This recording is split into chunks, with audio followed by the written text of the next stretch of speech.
Jadi memang semenjak di pesantren, mohon maaf, saya tuh selalu punya azam untuk sekolah di luar. Sudah berazam mau keluar? Ada apa Bukan sebenarnya? arti saya tidak mau ke Indonesia, cuma pokoknya saya harus keluar. Pokoknya saya rasa belajar agama ini pokoknya saya harus keluar. Dimanapun, mau di Mesir, Madinah, Tunis. Karena saya belum tahu bagaimana karakternya setiap negara kan. Kalau selama 20 hari saya sendiri menggambarkan sosok-sosok guru yang mengajar di PKU itu seperti dua kutub yang bertemu, Kak. Dua kutub yang ketemu? Iya, dalam artian betul-betul kita melihat sosok-sosok guru yang bisa mengintegrasikan antara ilmu agama dan ilmu saintek atau ilmu umum yang sekarang kita miliki. Apa yang terjadi dan realitanya bisa langsung. Apa yang terjadi dan realita yang difahami agama itu tidak yang selama ini orang sering benturkan. Nyatanya ustadz-ustadz kita yang mengajar itu mampu menemukan titik temu dan titik damai antara keduanya. Kalau saya ibaratkan pengkaderan ulama ini selama 20 hari, saya bisa bilang begini. Saya menghatamkan banyak kitab hanya dalam 20 hari. Menghatamkan banyak kitab dirangkum dalam 20 hari? Dalam 20 hari.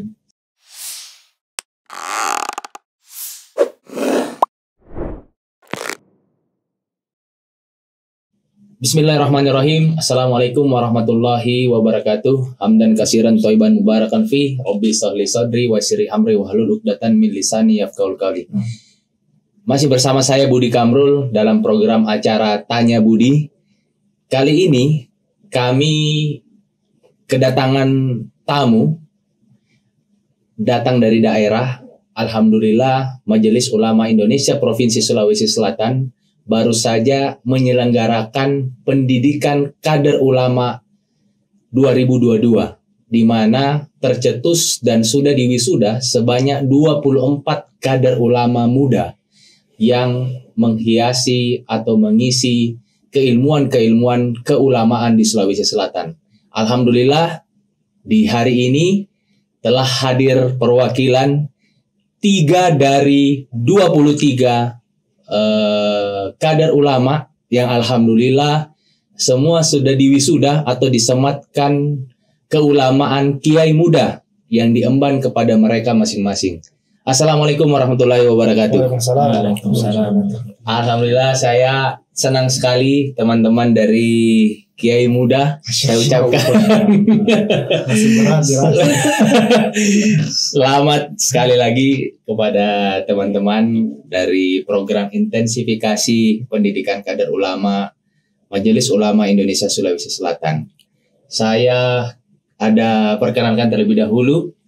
Di sini sebelah kanan ada Ustaz Suhrawardi. Kemudian ada Muhammad Safar dan Ustadz Zulkifli Al-Amin.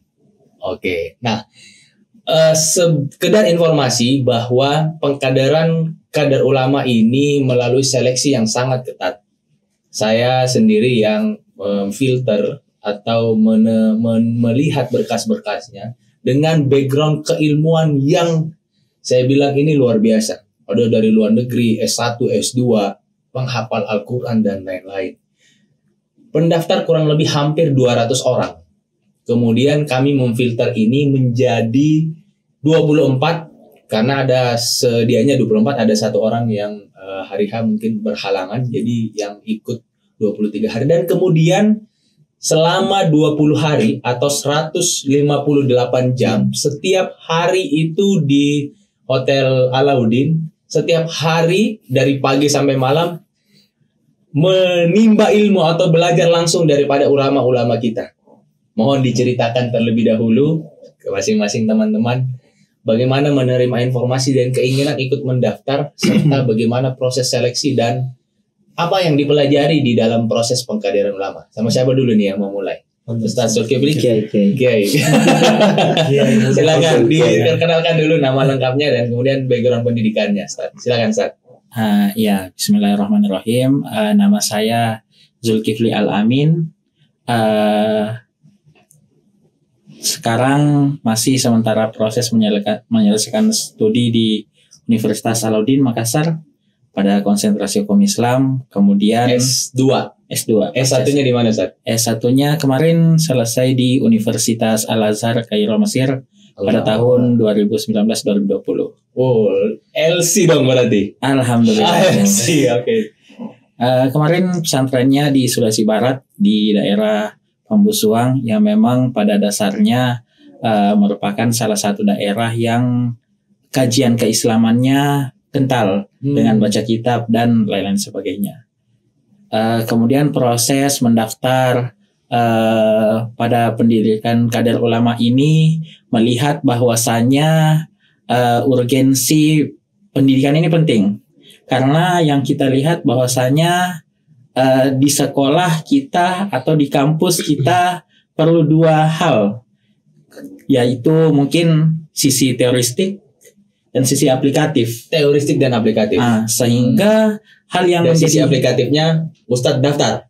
Iya, sehingga melihat sisi urgensi aplikatif ini, saya ingin menimba hal lebih banyak lagi dari MUI yang sudah melewati rentetan aplikasi itu menempa di masyarakat, ingin lebih meninjau dan mempelajari banyak hal dari lebih dalam dari guru-guru kita tentang aplikasi teoristik yang selama ini kita pelajari. Oke. Dan alhamdulillah selama 20 hari ini berjuta-juta pertanyaan saya semenjak berkuliah 4-5 tahun itu terjawab di terjawab. Oke, nanti pertanyaannya bagaimana dan apanya nanti kita akan gali lebih dalam. Ustadz Muhammad Safar, gimana Ustadz? Prosesnya itu seperti apa sehingga menjadi alasan ikut dalam proses program kader ulama? Dulu Ustadz pendidikannya backgroundnya di mana? Atau keseharian dan aktivitasnya seperti apa sehingga mau ikut dalam program PKU ini? Silakan Ustaz. Ya, bismillahirrahmanirrahim. Assalamualaikum warahmatullahi wabarakatuh. Waalaikumsalam. Perkenalkan, nama saya Muhammad Safar, alumni Madrasah Ibtidaiyah, itu Pondok Pesantren Al-Muzahwirah yang di Talok, Kumar 12 kalau nggak salah. Ya. Kemudian melanjutkan studi di Pondok Pesantren Nahdlatul Ulum, Maros. Ya, Soreang Maros.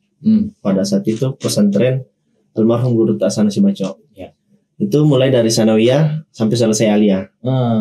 Selepas dari selesai aliyah, mendaftarkan diri di Universitas Islam Negeri Alauddin Makassar, mengambil konsentrasi akidah dan filsafat Islam. Akidah dan filsafat Islam. Kemudian terkhususnya lagi prodi ilmu akidah. Ilmu akidah. Jadi di dalam jurusan akidah filsafat Islam itu sendiri terbagi. Ada yang prodi ilmu akidah, ada yang prodi filsafat agama. Kalau saya lebih cenderung pada prodi ilmu akidah. Kemudian terus selanjutnya ketika saya masuk belajar dari semester awal sampai selesai, itu memang banyak pertanyaan-pertanyaan yang timbul dalam diri saya sendiri. Secara teori dapat. Aplikatifnya ini ya, gimana? Aplikatifnya memang ya susah dan memang belum kita terjun ke situ. Dan saya merasakan lah, saya yang kuliah di akidah filsafat ini dan keluar bertitel SAG, bagaimana dengan sahabat-sahabat yang lain yang memang masih sangat butuh dengan pemahaman seperti itu. Karena kalau kita kenal orang ketika mendengar kata filsafat, itu mindset mereka itu sudah bilang sesat ini, kafir ini, filsafat ini tidak ada Tuhannya ya, gitu kan. Ketika kita mendengar orang mendengar kata filsafat, tapi saya berubah, saya mencoba untuk merubah mindset dari kajian remaja ke remaja, santri ke santri, bahwa sebenarnya kajian filsafat itu memang sesuatu hal yang sangat penting. Tapi kita harus bisa memfilternya. Ketika kita tidak memfilter filsafat itu ke dalam ranah-ranah yang memang membuat kita melakukan hal-hal yang baik, saya rasa kita akan mengikut orang-orang seperti itu. Tapi kalau kita melakukan dan memfilter pada hal-hal yang baik, saya rasa itu jauh lebih baik. Gitu. Kemudian ketika saya mendapatkan informasi PKU ini awalnya dari teman kerja, itu mengatakan bahwa ada pendaftaran PKU, mau ikut tidak? Saya lihat, wah lumayan seru, bisa lihat materi-materinya kan. Awalnya saya lihat materi-materi, wah ini yang menantang sebenarnya. Saya tarik ke teman grup di jurusan, wah itu kurang lebih yang kita pelajari, cuman kayaknya PKU ini lebih mendalam. Alhasil saya daftar, mengikut proses seleksi. Saya selepas seleksi saya bilang, lolos tidak ini? Agak was-was gitu saya bilang. Kalau lolos ya mungkin inilah jalan Allah untuk menambah ilmu pengetahuan saya. Kalaupun tidak, ya saya tetap akan terus berusaha belajar. Alhamdulillah lolos dan mengikut materi-materi yang kita dapatkan pada saat PKU itu. 20 hari itu bagi saya dan sahabat-sahabat itu waktu yang betul-betul wah luar biasa sekali Kak. Karena dalam sehari itu kita 10 jam ya. 10 jam itu mulai dari pagi, istirahatnya itu cuma sholat dan makan. Itu aja istirahatnya. Terus ya. Jadi saya melihat memang metode-metode yang di pesantren itu yang diterapkan di PKU ini sama ya. Metode-metodenya. Baik. Ya, mungkin seperti itu. Iya. Ustadz Suhrawat. Gimana Ustadz prosesnya Ustadz?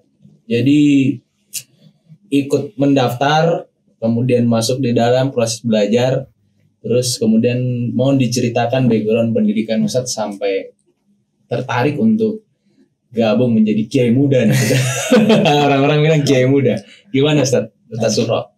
Bismillahirrahmanirrahim. Assalamualaikum warahmatullahi wabarakatuh. Waalaikumsalam warahmatullahi wabarakatuh. Baik, perkenalkan Al-Fagir Sohrawardi, Islam Syaputra Sumar. Domisili di Makassar. Tapi di Makassar baru sekitar 5 bulan 6 bulan. Oh, baru.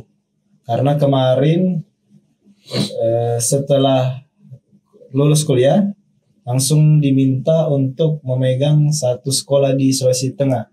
Jadi ada pondok pesantren. Sebelumnya di mana Ustaz kuliahnya? Nah, jadi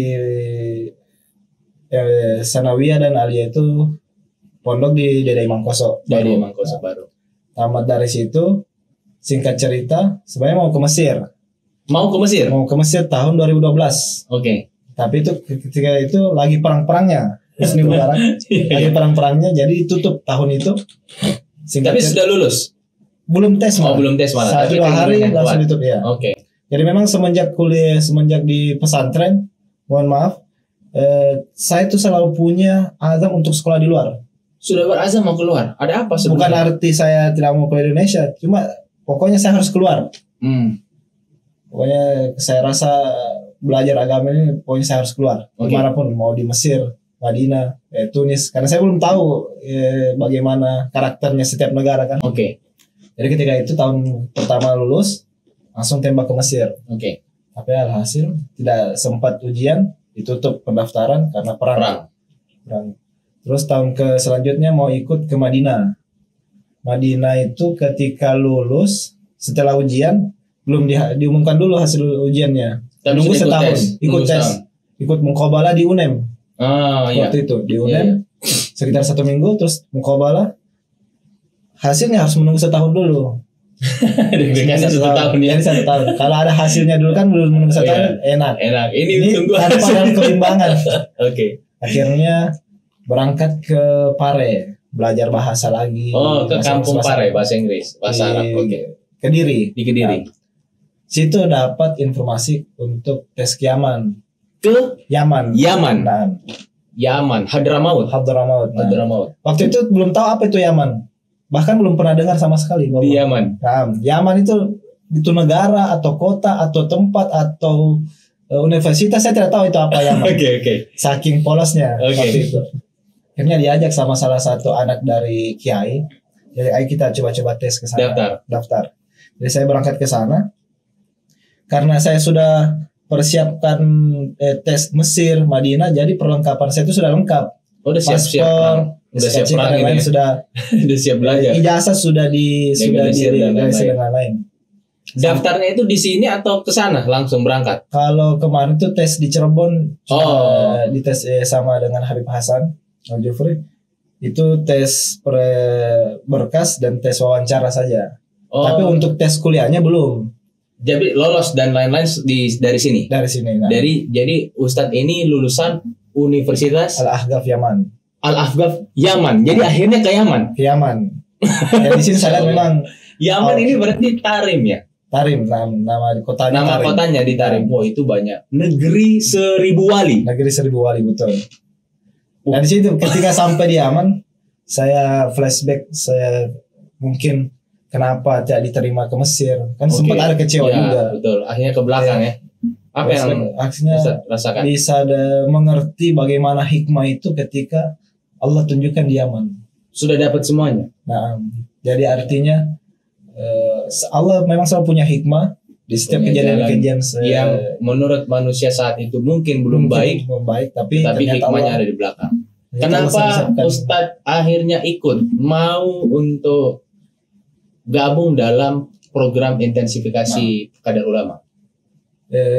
Ceritanya begini. Semenjak lulus di Yaman, saya itu selalu sudah punya keresahan pada masyarakat. Jadi awalnya dari resah ya. Keresahan. Saya langsung terjun ke masyarakat di Sulawesi Tengah waktu itu. Selalu mengadakan pengajian-pengajian. Karena memang masyarakat sedang membutuhkan, bahkan saya bilang sangat membutuhkan pencerahan agama. Betul. Dan setiap saya bertemu dengan masyarakat, teori-teori dalam kitab kadang tidak bisa saya ambil. Betul kata Ustadz Zulkifli tadi. Aplikatifnya yang agak berbeda dengan yang kita baca di kitab. Mungkin kita sudah baca kitab Minhaj, kitab dan lain kitab-kitab yang lain tebal. Sorry Ustadz, saya potong. Ustadz menyelesaikan hafalan. Nah, hafalan 30 juz. Nah, di Deda Imam Koso. Tamat Aliyah. Alhamdulillah. 3 tahun, alhamdulillah selesai 30 juz. Terus aplikatif, akhirnya resah dengan keadaan di tengah-tengah masyarakat. Ustadz ingin terjun, betul. tetapi melalui apa terjun itu yang menjadi pertanyaan. Ketika pindah di Makassar, karena kebanyakan kegiatan saya di Maros sebenarnya, Kak. Kebanyakan Maros. Pertama kali itu dapat dari grup MUI, karena saya ikut di MUI Maros. Oke. Dapat di grup situ, saya lihat ada pendaftaran pengkaderan ulama, saya lambangnya MUI. Kalau MUI ini pasti sudah banyaklah pengalaman dengan masyarakat. Iya. Dan itu yang harus saya cari. Jadi ada rasa keterpanggilan. Betul untuk menjawab keresahan masyarakat tersebut yang saya tidak bisa jawab dari bacaan kitab saja. Jadi memang harus terjun langsung. Baik, teman-teman, ini program 20 hari ini yang dilaksanakan oleh Majelis Ulama dengan pengajar-pengajar yang luar biasa mumpuni. Para ulama-ulama kita di Sulawesi Selatan ini itu secara waktu dia mengosongkan waktunya di setiap hari untuk memberikan ilmu dan pengajaran. Apa yang teman-teman dapatkan? Kesan apa yang teman-teman dapatkan dari proses belajar 158 jam ini setiap hari? Pasti kita punya pengalaman yang berbeda-beda. Bukan dari segi keilmuannya, tapi dari segi kesan apa yang teman-teman atau para ustadz-ustadzku ini dapatkan. Kita mulai dari Ustadz Suhro dulu karena kita berputar. Silakan Ustadz. Kalau saya ibaratkan pengkaderan ulama ini sama 20 hari, saya bisa bilang begini. Saya menghatamkan banyak kitab hanya dalam 20 hari. Menghatamkan banyak kitab dirangkum dalam 20 hari. Dalam 20 hari. Saya bisa ibaratkan PKO seperti itu. Cukup Ustadz? Cukup sekali. Karena memang ilmunya sangat banyak, luas dan mendetail. Dan dalam. Ustadz Safar, gimana Ustadz kesannya? Kalau kita baru bicara kesan ya, memang kalau kita melihat Kak dari materi pertama itu sampai akhir, susah untuk kita mengatakan bahwa ini yang terbaik, materi ini yang terbaik. Ya. Karena memang semuanya terbaik. Sangat dibutuhkan. Baik itu dari lingkungan pribadi kita sendiri, apalagi lingkungan sekitar. Dan ini sebenarnya memang yang saya pribadi sangat membutuhkan. Saya pribadi terdorong untuk mencari ilmu-ilmu tersebut yang diajarkan oleh para guru-guru kita, ustaz-ustaz kita, ulama-ulama kita yang mengajar langsung. Bahkan saya yang sebenarnya dulu ketika santri melihat kajian-kajian beliau itu hanya di YouTube, di Facebook, ini saya merasakan langsung ya. Istilahnya berkahnya itu langsung kita melihat.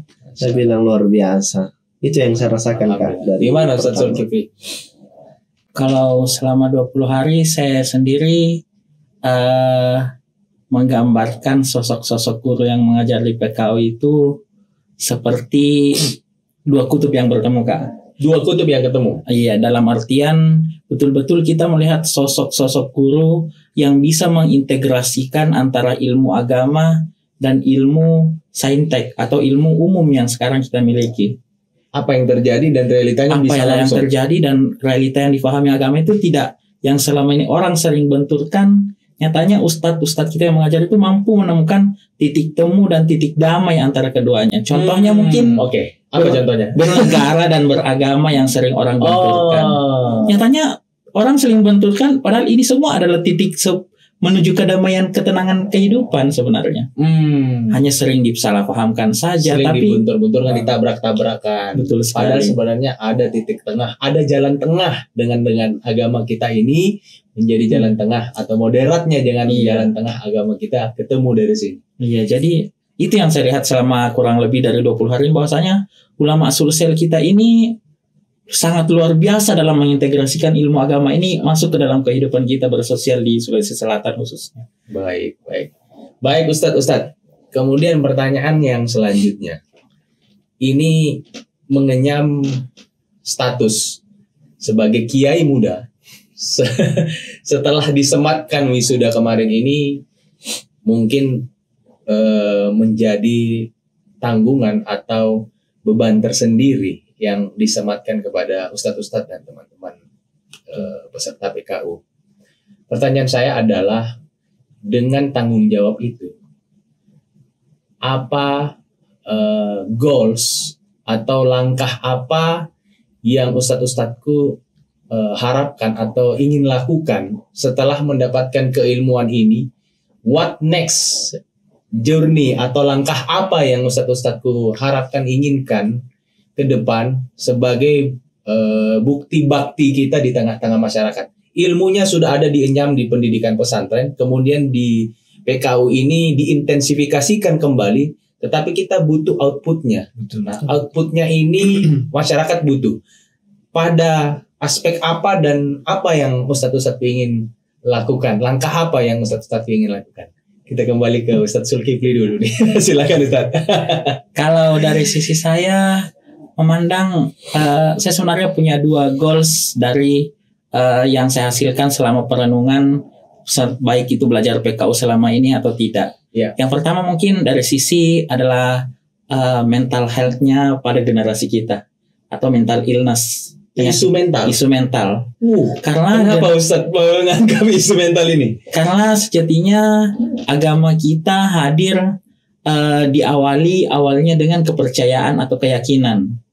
Dan agama itu menjadi solusi atas kesehatan mental kita. Nah, sehingga pendekatan yang mungkin yang ingin menjadi goal saya adalah bagaimana menghadirkan kajian-kajian hati keislaman, kajian-kajian ruh keislaman itu menjadi bukan hanya solusi untuk generasi orang yang sudah pada generasi tua, tapi justru yang harus menjadi mental baik dan bagi generasi kita yang aktif, untuk generasi-generasi mental, perbaikan rohani mental pada generasi-generasi muda kita. Allahu Akbar. Mudah-mudahan Allah kasih jalan yang baik, Allah memberikan kemudahan-kemudahan untuk niat ini, karena memang strawberry generation kalau Prof.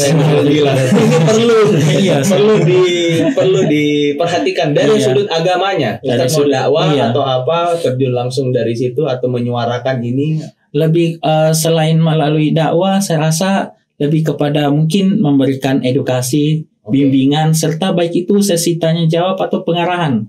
Oke, nanti kita buka di MUI menjawab, Ustadz bisa gabung di sini, bisa menjawab isu-isu anak muda, ya, mental.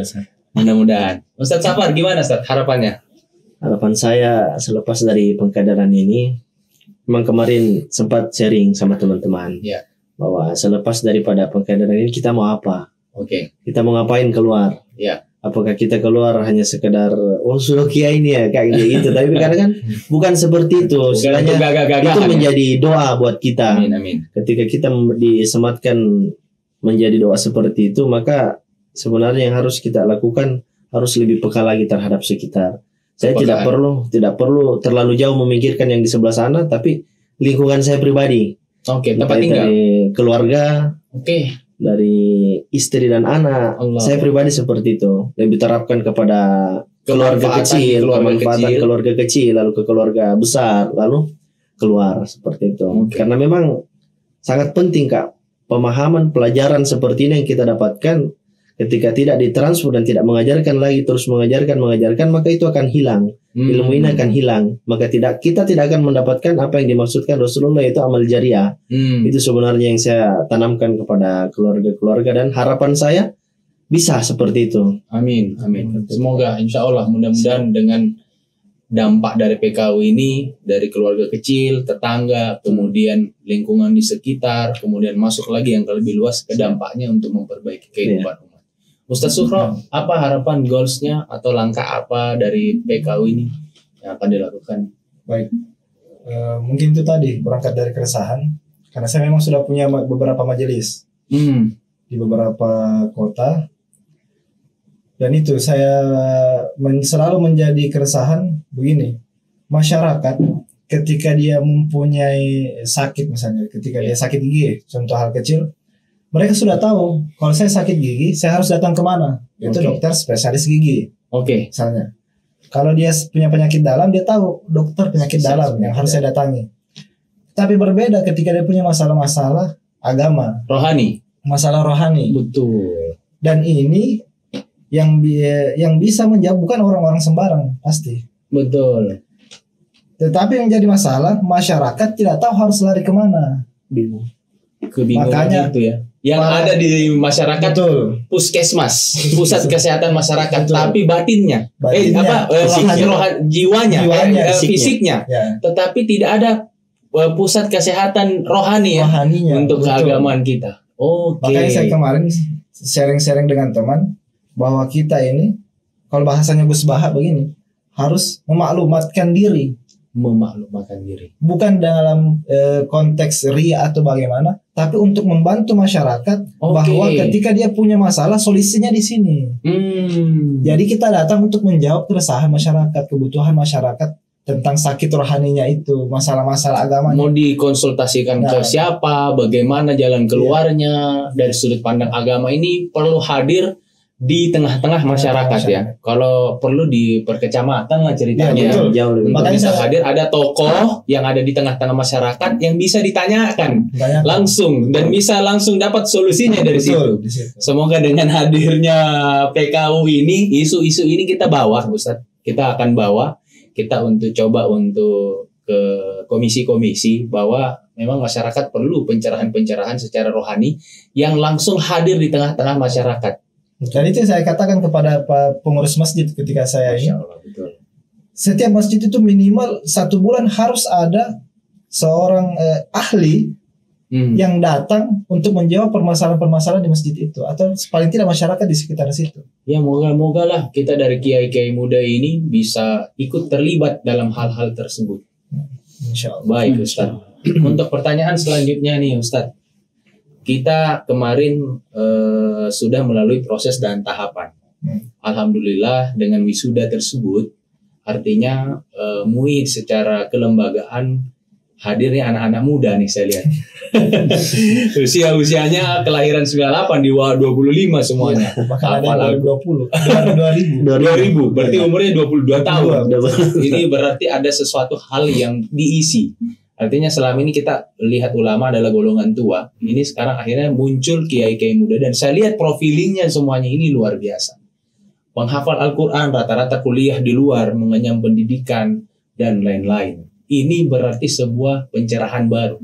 Karena memang ada banyak yang daftar, ikut kurang lebih hampir 200 orang yang ikut daftar dan diseleksi. Dan ini akan berjalan terus setiap tahun. Tetapi semoga dengan ini, kami di MUI Channel atau di MUI yang anak-anak muda yang isinya ada di dalam, dan kemarin kita juga meluncing MUI Cyber Partner itu ikut terlibat di dalam.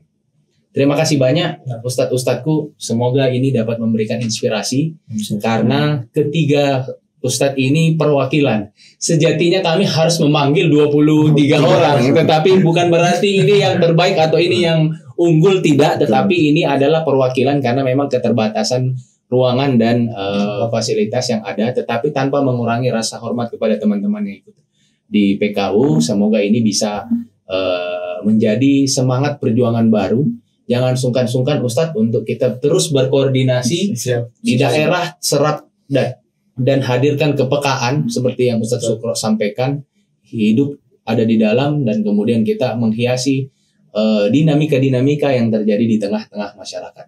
Sebagai closing statement Ustadz, saya persilahkan satu persatu apa yang ingin disampaikan, pesan apa yang disampaikan kepada teman-teman kiai-kiai muda atau teman-teman yang sementara mengenyam pendidikan di pesantren, merasakan proses penghafalan, atau para imam atau orang-orang yang ada di dalam ikhtiar dakwah ini. Silakan Ustaz.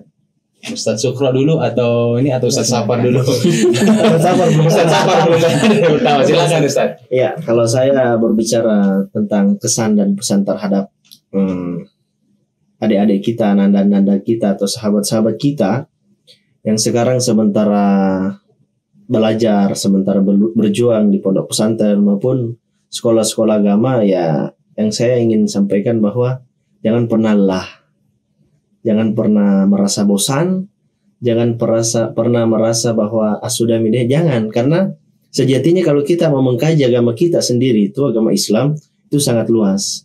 Ketika kita mengkaji dari sisi ini, oh ternyata ada sisi ini, ketika mengkaji lagi ada sisi ini.